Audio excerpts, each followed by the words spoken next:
What do you call the condition that Argonians suffer from when their scales become soft? A reptile dysfunction.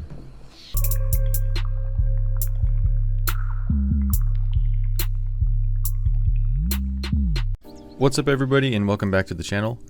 Today we're going to be finishing up the 1-bar solo build series with one of my favorite versions of it, and that is a Warden. As usual with these types of builds, we'll be using a two-hander and focusing on being highly survivable while also dealing out a moderate amount of damage. We won't be parsing huge numbers or being the strongest in the room, but we'll be able to be a lone wolf taking down world bosses, dungeons, and arenas. I find that the Warden version of this build, next to the Templar and Sorcerer versions, tend to be the most enjoyable of the bunch.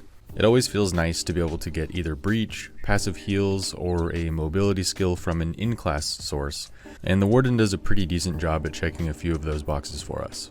This week I'm on an Argonian since both of my Wardens are lizard people. This isn't a great race to be playing for this type of setup, and it would be best to run a stamina race like an Orc, a Khajiit, a Dark Elf, or something like that. Plenty of other races would work too, so just use what you want as usual. We'll be placing our attribute points fully into stamina, and then taking the Lover as our Mundus boon this time around. The Thief and the Lover are interchangeable with these setups, and it really just depends on how it feels when you're playing, so feel free to test both out and see what works better for you. For food we can use RTM takeaway broth, or if you're not able to afford that, you can always use dubious Camorran Throne, maybe bewitched sugar skulls, or in the worst case just the crown food or lavafoot soup. Our gear sets are once again going to be Sergeant's Mail along with Order's Wrath. Sergeant can be looted in the Wayrest Sewers 1 and 2 dungeons, while Order's Wrath is a craftable set in the High Isle zone. So if you don't have access to that DLC, you can always buy the pieces or just ask someone to make them for you. We're going to be wearing Sergeant's Mail on our chest as a ring and a necklace, and then as a two-hander, in this case a maul. You can feel free to experiment with battle axes or great swords or whatever you'd like, but the penetration from mauls is always an easy yes from me. Yes. Yes. We'll want Order's Wrath in medium on our shoulders, gloves, pants, belt, and shoes, and then on top of all that a light Slimecraw's guise for our helmet. All of these armor pieces should be divines with max stamina glyphs on them, and the jewelry pieces, including an Oakensoul ring, should all be bloodthirsty with weapon damage glyphs.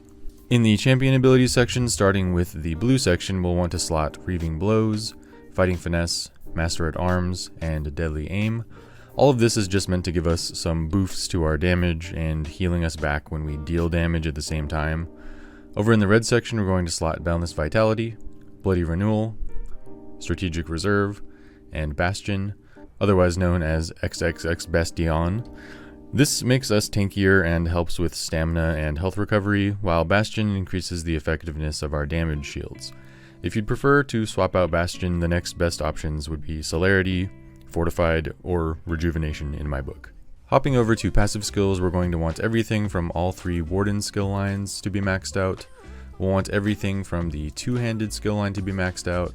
We'll want all 3 armor types to be maxed out. We'll want to get our racial passives, and then anything you like from the guilds, Alliance War, and Craft. Our skill bar is going to start with Lotus Blossom. This lasts for a full minute and causes our light and heavy attacks to heal us, which, along with Reaving Blows, makes for a nice constant heal while we're in combat dishing out damage. The other morph doesn't last quite as long, but it is slightly better in healing stats, so if you don't mind recasting it a bit more frequently, then you can use the other morph. But for my purposes, I like being able to forget about it, so I use this version. Next up is a mobility tool in the form of Stampede. This launches us at the enemy, dealing a critical and leaving a damaging effect on the ground. Warden doesn't have an in-class mobility tool for enemies, so this is our best option here, and can always get swapped out with something else if you hate this skill for any reason. It would be nice if the Warden had an in-class skill for mobility that could be used offensively, but sadly we only have the Vines skill to pull ourselves towards team members, but if you're playing group content you could always keep that skill in mind. Our main skill is going to be Carve. We stack this 3 times on bigger monsters to apply bleed damage, wipe out packs of trash mobs, and proc a damage shield on ourselves that can be regained with another cast. Next up is our source of major breach, which comes from the in-class skill Deep Fissure. This is a fun skill to use because it affects multiple targets, works twice in one cast, and deals a bit of burst damage as well. The alternative here would be Razor Caltrops if you hate the bugs for any reason. And then our last skill is going to be Arctic Blast. This works well as a quick heal on demand, as well as stunning enemies and dealing damage over time. I like this much more than Vigor because of the secondary effects, and you could also use the other more for a heal over time if you'd prefer that. But with Lotus and Reaving Blows, we tend to do okay on the healing front, and the ability to freeze groups of trash mobs is always really satisfying with Arctic Blast. And our ultimate is going to be the Wild Guardian because it's so passive. It can take the heat off of us, deal a bit of extra damage on our behalf, and also works as an execute when a boss is under 25% health. The next best ultimates for this slot, if you dislike the bear, would probably be Enchanted Forest or Permafrost.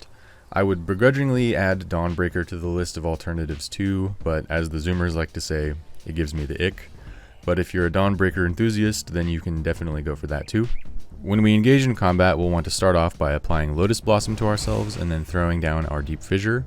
We then have 3 seconds to be close enough to our enemy for these to hit them, so we'll want to jump in with Stampede. If you're fighting trash mobs, you can hit Arctic Blast to stun everything and then carve a few times to get that damage shield and apply 3 stacks of bleed to everything, before moving over to spamming heavy attacks to regain stamina and deal cleave damage to everything in the area. The general idea is to keep your damage shield up, keep Arctic Blast and Lotus Blossom up all of the time for the heals and the damage over time, keep the bleed on your enemies, ensure everything has major breach applied to it, and you'll want the Sundering Ground effect to be in place from Stampede as well while all of this is happening, so you can create the most damaging and at the same time the most healing combat situation as possible.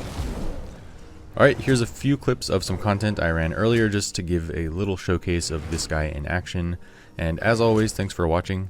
If you enjoyed the build, be sure to like the video and sub to the channel to stay in the loop with more builds and casual ESO content. See you next time.